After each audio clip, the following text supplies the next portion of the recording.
अतिशय चांगलं आहे की ते सगळ्या ठिकाणी जे आहेत उमेदवार उभे करणार म्हणतात आणि त्यांनी ते करायला पाहिजे आहे.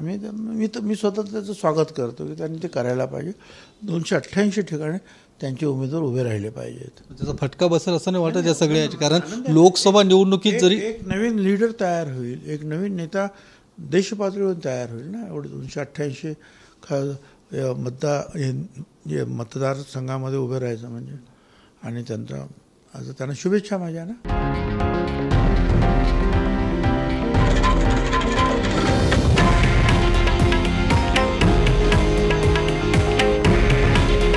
हे आहे देशातील नंबर 1 न्यूज नेटवर्क आणि आपण पाहत आहात TV9 मराठी. काळजी तुमची, हित महाराष्ट्राचं.